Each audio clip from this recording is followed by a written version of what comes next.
ஓம் நமச்சிவாய. வணக்கம் நண்பர்களே, உங்கள் ஜோதிடர் தருமராஜன். இன்று நாம் காண இருக்கும் தலைப்பு எதை பற்றி என்றால் 2025ஆம் ஆண்டு சனி பெயர்ச்சி பலன்கள் வரிசையிலே காலபுருஷ தத்துவப்படி 5வது ராசியான சிம்ம ராசியை பற்றி இப்ப விரிவா பார்க்கலாம். அதற்கு முன்னாடி நம்ம சேனலை இப்பதான் நீங்க முதல் முறையா பாக்குறீங்க அப்படின்னா நம்ம சேனலை சப்ஸ்கிரைப் பண்ணுங்க, கூடவே பெல் பட்டனையும் அழுத்துங்க. அப்பதான் நான் போடுற ஒவ்வொரு வீடியோவும் உங்களுக்கு உடனுக்குடனா வரும். வாங்க வீடியோக்குள்ள போகலாம். பொதுவா சிம்ம ராசியை பொறுத்த வரைக்கும் 2025 மார்ச் மாசம் 29ஆம் தேதி உங்க ராசிக்கு 7ஆம் இடத்தில் இருந்து வந்த சனீஸ்வரர் 8ஆம் பாவகத்துக்கு போறாரு. உங்களுக்கு பாத்தீங்கன்னா இது வரைக்கும் கண்டக சனி நடந்துட்டு இருந்துச்சு.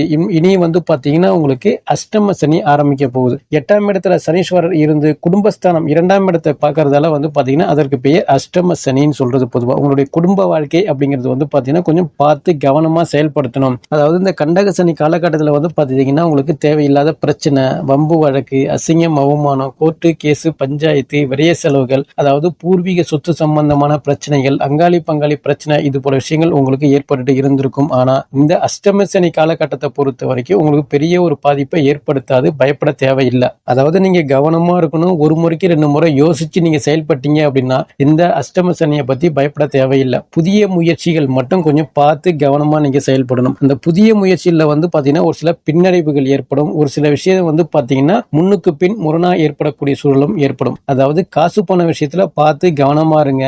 டாக்குமெண்ட் விஷயத்துல பார்த்து கவனமா இருங்க.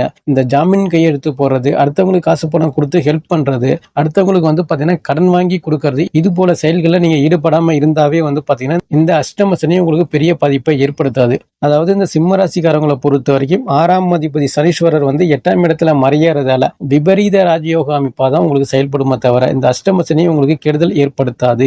8ஆம் இடம் அப்படிங்கிறது பாத்தீங்கன்னா திடீர் லாபம், திடீர் அதிர்ஷ்டம், பண புழக்கம் அப்படின்னு கூட பொதுவா சொல்றது. அப்படி இருக்கும்போது பாத்தீங்கன்னா அந்த 8ஆம் இடம் அப்படிங்கிறது இன்னொரு பக்கம் பாத்தீங்கன்னா வம்பு வழக்குகளையும் கொடுக்கும், கடனையும் கொடுக்கும். அதே போல இந்த உயிர் கண்டம் அப்படிங்கிற மாதிரி கொஞ்சம் உடல் சார்ந்த பிரச்சனைகள், இது போல விஷயமும் உங்களுக்கு கொடுக்கும். பெரிய ஒரு நெகட்டிவ் விஷயத்தை ஏற்படுத்தாது. நீங்க கவனமா இருந்தீங்க அப்படின்னா பெரிய ஒரு கெடுபலன்களை ஏற்படுத்தாது. இந்த 8ஆம் இடத்தில் அமர்ந்த சனீஸ்வரரை பொறுத்த வரைக்கும் தன்னுடைய 3வது பார்வையை ராசிக்கு 10ஆம் இடத்தை பார்க்கிறாரு. 10ஆம் இடம் அப்படிங்கிறது தொழில் ஸ்தானம். அதாவது உங்களுடைய தொழில் வளர்ச்சி இது வரைக்குமே ஒரு பின்னடைவு ஏற்பட்டு இருக்கு, நஷ்டத்துல போயிட்டு இருக்கு அப்படின்னு சொல்றவங்களை பொறுத்த வரைக்கும் கஷ்டப்பட்டீங்க அப்படின்னா கண்டிப்பான முறையில கடின உழைப்பு இருக்கும். அந்த உழைப்பு மூலமான வெற்றி அப்படிங்கிறது உங்களுக்கு சிறப்பா கிடைக்கும். தொழில்ல இருந்து வந்த பிரச்சனைகள் குறையும். தொழில்ல இருந்து வந்த முடக்கம் அப்படிங்கிறது குறையும். கண் திஷ்டி, இது போல விஷயங்கள் ஏற்படுறதுக்கு வாய்ப்புகள் இல்லை. ஏதாவது ஒரு ஐடியா பண்ணி அந்த தொழிலை நீங்க விரிவுபடுத்திடுவீங்க, நல்ல வளர்ச்சி ஏற்படுத்திடும், ஒரு பேரு புகழ் கிடைக்கக்கூடிய சூழ்நிலையும் ஏற்படும். அதே போன்று வேலை செய்யறவங்களை பொறுத்த வரைக்கும் வேலையில இருந்து வந்த பிரச்சனைகள், மேலதிகாரி தொல்லையோ சக ஊழியர்களோடு இருந்து வந்த பிரச்சனையோ, இது போல விஷயங்கள் ஏற்பட்டு இருந்தாலும் இந்த காலகட்டத்தில் பாத்தீங்கன்னா பெரிய ஒரு மன உளைச்சல் அப்படிங்கிறது வாய்ப்புகள் இல்லை. எவ்வளவு பிரச்சனையா வந்தாலும் அதை நீங்க சமாளிச்சுடுவீங்க அப்படின்னு கூட பொதுவாக சொல்லலாம். அதே போல அரசு பணிக்காக முயற்சி பண்ணக்கூடிய நபர்களை பொறுத்த வரைக்கும் கொஞ்சம் கூடுதல் முயற்சியோட நீங்க முயற்சி பண்ணீங்கன்னா கண்டிப்பான முறையில உங்களுக்கு அரசு பணி கிடைக்கக்கூடிய சூழல் உங்களுக்கு அதிகமாவே இருக்கு.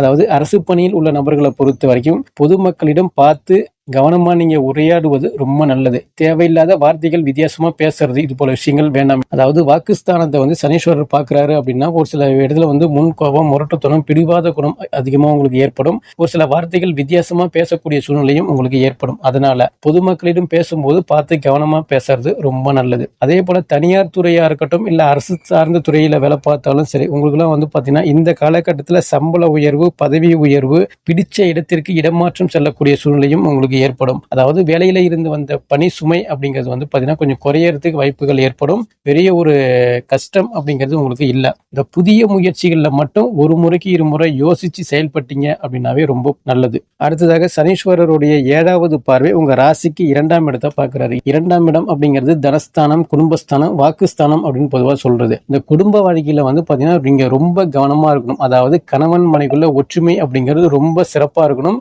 பொறுமையா இருந்தா மட்டும்தான் அது ஏற்படும். இந்த காலகட்டத்தில் வந்து பார்த்தீங்கன்னா கணவன் மனைவிக்குள்ள ஒரு சில சண்டை, சச்சரவு, பிரிவு நிலை, கருத்து வேறுபாடு இது போல விஷயங்கள் ஏற்படும். 2 பேருக்குள்ள சண்டை அதிகமாக வந்து 3வது நபர் மூலமான வந்து பிரிவு நிலை ஏற்படக்கூடிய சூழ்நிலையும் ஏற்படும். அதெல்லாம் நீங்க வந்து பார்த்தீங்கன்னா பொறுமையா யோசிச்சு நீங்க கவனமா செயல்பட்டீங்க அப்படின்னா அந்த கணவன் மனைவிக்குள்ள பிரிவு நிலை இருக்கிறதுக்கு வாய்ப்புகள் இல்லை. உங்களுக்கு பொருளாதார ரீதியான ஒரு சில பின்னடைவுகள் ஏற்படுறது, காசு பண விஷயத்துல வந்து பார்த்தீங்கன்னா கொஞ்சம் விரயங்கள் ஏற்படுறது, அதாவது வரவுக்கும் செலவுக்கும் சரிசமமா இருக்கும் அப்படின்னு கூட பொதுவாக சொல்லலாம். உங்களுக்கு திடீர்னு பெரிய செலவுகள் வர்றது, விரைய செலவுகள் ஏற்படுறது, ஒரு சில ஏமாற்றங்கள் ஏற்படுறது, இது போல சூழ்நிலையும் உங்களுக்கு ஏற்படும். அதெல்லாம் நீங்க சமாளிக்கக்கூடிய அளவுக்கு வந்து பார்த்தீங்கன்னா கொஞ்சம் சேமிப்பு அப்படிங்கிறது உங்களுக்கு வேண்டும். அதே போல அந்த அளவுக்கு நீங்க பிளான் பண்ணி நீங்க செயல்பட்டீங்க அப்படின்னா அந்த குடும்ப பிரச்சனையில இருந்து நீங்க தப்பிச்சிடலாம், எந்த பிரச்சனையும் வராது. அதே போல பேசக்கூடிய வார்த்தைகளை பொறுத்த வரைக்கும் பார்த்து நிதானமா பேசுறது ரொம்ப நல்லது. அது வீட்டில் இருந்தாலும் சரி, இல்ல வேலை பார்க்குற இடமாக இருந்தாலும் சரி, நீங்க தொழில் பண்ணக்கூடிய இடமா இருந்தாலும் சரி, வார்த்தைகளை பொறுத்த வரைக்கும் பார்த்து நிதானமா கவனமா பேசுறது ரொம்ப நல்லது. வித்தியாசமா பேசுறது, அடுத்தவங்க மனசை காயப்படுத்துற அளவுக்கு பேசுறது,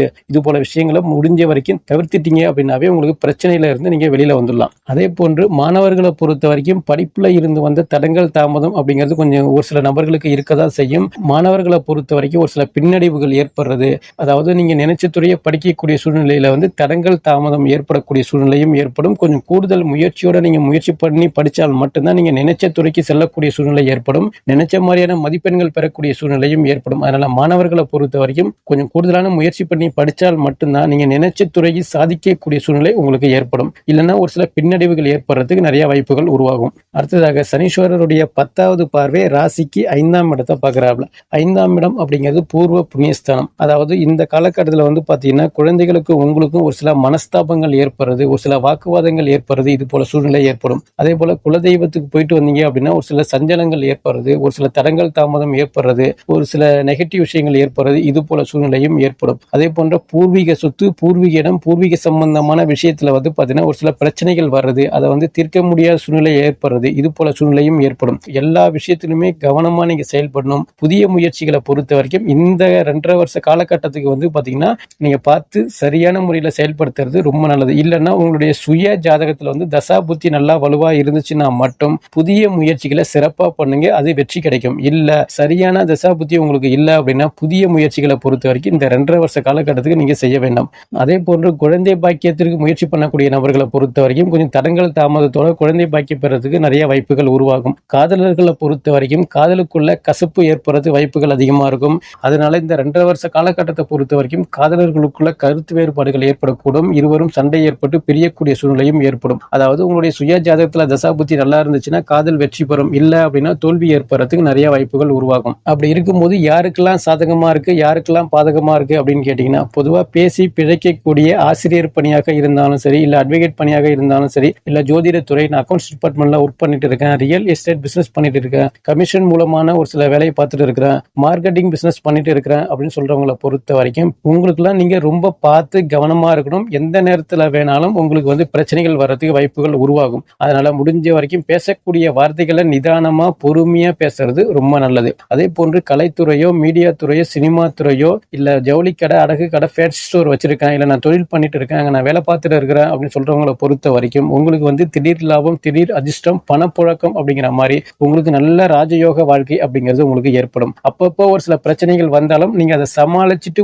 அதை உயர்ந்த நிலைக்கு செல்லக்கூடிய சூழ்நிலை உங்களுக்கு சிறப்பாகவே இருக்கு. கணினி துறையில் பணி செய்யக்கூடிய நபர்களை பொறுத்த வரைக்கும் உங்களுக்கு பணி சுமை அப்படிங்கிறது அதிகமா இருக்கும். தூக்கம் கெடும், சரியான நேரத்துக்கு சாப்பிட முடியாது, சரியான நேரத்துக்கு தூங்க முடியாது, எந்த ஒரு வேலையுமே வந்து பாத்தீங்கன்னா உங்களால சரியான நேரத்துக்கு முடிக்க முடியாது, ஆரம்பிக்கவும் முடியாது, இது போல சூழ்நிலை உங்களுக்கு ஏற்படும். வேலை பளு அப்படிங்கிறது உங்களுக்கு அதிகமாகவே இருக்கும். அப்பப்போ உங்களுக்கு மன உளைச்சல் ஏற்படக்கூடிய சூழ்நிலையும் ஏற்படும். அதனால பார்த்து கவனமா இருக்கிறது ரொம்ப நல்லது. அதே போன்று விவசாய பணிகளாக இருந்தாலும் சரி, இல்ல கீழ்மட்ட பணியோ, இல்ல இரும்பு சம்பந்தமான துறையோ, இல்ல நீர் சம்பந்தமான தொழில் பண்ணக்கூடிய நபர்களை பொறுத்த வரைக்கும் உங்களுக்கு வரவுக்கும் செலவுக்கும் சரிசமமா இருக்கும் அப்படின்னு கூட பொதுவாக சொல்லலாம். கடின உழைப்பு இருக்கும். கொஞ்சம் கடன் வாங்கக்கூடிய சூழ்நிலை உங்களுக்கு அதிகமா உருவாகும். அதாவது கடன் வாங்கக்கூடிய நிலை வந்துச்சு அப்படின்னா ஒரு முறைக்கு இருமுறை யோசிச்சு நீங்க கடன் வாங்குறது ரொம்ப நல்லது. இந்த காலகட்டத்துல கடன் அப்படிங்கிறது உங்களுக்கு ரொம்ப தவிர்ப்பது ரொம்ப நல்லது. அதே போன்று ஹோட்டல் பிசினஸ் பண்ணக்கூடிய நபர்களாக இருந்தாலும் சரி, இல்ல காய்கறி பிசினஸ் பண்ணக்கூடிய நபர்களாக இருந்தாலும் சரி, உங்களுக்கு எல்லாம் வந்து பாத்தீங்கன்னா வேலை பளு அதிகமா இருக்கும், அலைச்சல் அதிகமா இருக்கும். அதே போல வரவுக்கும் செலவுக்கும் சரிசமமா இருக்கக்கூடிய சூழ்நிலையும் உங்களுக்கு ஏற்படும். அதே போன்று அலைஞ்சு திரிஞ்சு வேலை பார்க்கக்கூடிய கொரியர் சர்வீஸாக இருந்தாலும் சரி, இல்ல லாரி டிரைவர்ஸா இருந்தாலும் சரி, உங்களுக்கு வந்து பாத்தீங்கன்னா வண்டி வாகனங்கள்ல போகும்போது பார்த்து கவனமா போறது ரொம்ப நல்லது. அதாவது 8ஆம் இடத்துல சனீஸ்வரர் இருக்கிறதால அப்பப்போ ஒரு சில விபத்துகளை ஏற்படுத்தக்கூடிய சூழ்நிலையும் ஏற்படும். அதனால அது சிம்ம ராசிக்காரங்களை பொறுத்த வரைக்கும் வண்டி வாகனங்கள்ல போகும்போது பார்த்து கவனமா நிதானமா போனீங்க அப்படின்னா ரொம்ப நல்லது. அப்படி இருக்கும்பொழுது இந்த சிம்ம ராசிக்காரங்களை பொறுத்த வரைக்கும் இந்த அஷ்டம சனி காலகட்டத்தில் வழிபட வேண்டிய தெய்வம் எது அப்படின்னு கேட்டீங்கன்னா, தேய்பிறை அஷ்டமி அன்று கால பைரவருக்கு சிவப்பு நிற திருநூல் போட்டு விளக்கு ஏற்றினீங்க அப்படின்னா உங்களுடைய கஷ்டங்கள் குறையும், மன கஷ்டம் குறையும், உங்களுடைய நிம்மதி பெருகக்கூடிய சூழ்நிலை ஏற்படும். நினைச்ச மாதிரியான குடும்ப வாழ்க்கை அமையறதுக்கு நிறைய வாய்ப்புகள் உருவாகும். அதே போன்று உங்களால முடிஞ்சுன்னா வருஷத்துக்கு ஒரு முறையோ இல்லைன்னா 6 மாதத்திற்கு ஒரு முறையோ திருச்சி ஸ்ரீ ரங்கநாத பெருமாளை போய் நீங்க வழிபாடு பண்ணிட்டு வந்தீங்க அப்படின்னா இந்த சிம்ம ராசிக்காரங்களை பொறுத்த வரைக்கும் பிரிந்த கணவன் மனைவி மீண்டும் ஒன்று சேரக்கூடிய சூழல் ஏற்படும். கணவன் மனைவிக்குள்ள ஒற்றுமையா செயல்படக்கூடிய சூழலையும் ஏற்படும் என்று கூறி மீண்டும் அடுத்த காணொளியில் உங்களை சந்திக்கின்றேன். நன்றி, வணக்கம். ஓம் நமச்சிவாய. வாழ்க வளமுடன்.